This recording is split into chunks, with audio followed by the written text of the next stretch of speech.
Hello foodies, আসসালামু আলাইকুম। Welcome to my Obaisha daily lifestyle. আজকে আপনাদের জন্য নিয়ে আসি দুর্দান্ত একটা সুরমা মাছের রেসিপি। এই রেসিপি যদি একবার বাসায় রান্না করেন না, তাহলে সবাই বলবে ঋতুচা সুরমা মাছ, বাট গ্রান আসতেছে ইলিশ মাছের কীভাবে। তো এই রেসিপি রান্না করার জন্য ফার্স্টে সুরমা মাছ একটু লবণ হলুদ দিয়ে ভালো মতো ভেজে নেবেন, একটু বেশি করে তেল দিয়ে নেবেন। তো এই তো এখন একটু আমি নিয়ে নিয়েছি এখানে টমেটো, পেঁয়াজ কুচি এবং পেঁয়াজ মরিচ বাটা। আর ওই যে সুরমা মাছের তেল বেশি করে নিতে বলেছি না, ওইটা এখানেই আপনি কাজে লাগাবেন। ওই তেলটা আপনি এখানে দিবেন, তাহলে রান্নার সময় একটু সুরমা মাছের সুন্দর একটা ঘ্রাণ আসবে। তো এখানে আমি কিছু পেঁয়াজ দিয়ে নিলাম, যেগুলো কুচিয়ে রেখেছি। একটু লবণ দিয়ে হালকা ভাজা দিবেন। এর মধ্যে আপনি যে পেঁয়াজ মরিচ যে বাটাটা রাখবেন, ওই বাটাটা আপনি এটার মধ্যে দিয়ে তারপর সুন্দর করে একটু ব্রাউন ব্রাউন করে ভেজে নেবেন।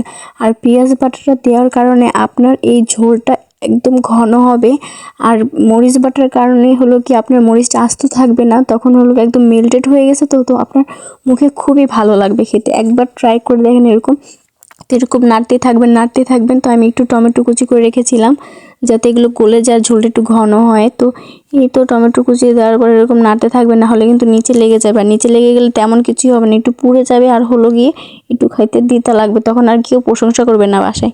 তো এই তো পরে আমি পানি দিয়ে দিলাম। আর দেখেন এখনই কালারটা কত সুন্দর আসছে, তাই না? এমন হচ্ছে যে এখনই খেয়ে ফেলে, আর রান্না করতে হবে না। তো এরকম করলে তো আর হবে না। তো এখন আমি একটু হলুদের গুঁড়া দিয়ে দিয়েছি, একটু আবার নেড়ে নিব। মিক্স করে নেওয়া হয়ে গেলে তারপর আমি আবার একটু মরিচের গুঁড়া দিয়ে দিব।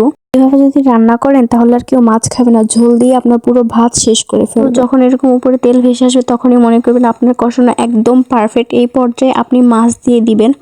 তো মাছ দেওয়ার পরে আপনি মাছটা একটু হাফ কষায় নেবেন। হাফ কষানো হয়ে গেলে তখন আপনি কী করবেন, টমেটো কুচিগুলো দিয়ে দিবেন। তো টমেটো কুচিগুলো দিয়ে একটু ভালো মতো কষায় তখন আপনি আপনার পরিমাণ মতো ঝোল দিয়ে দিবেন।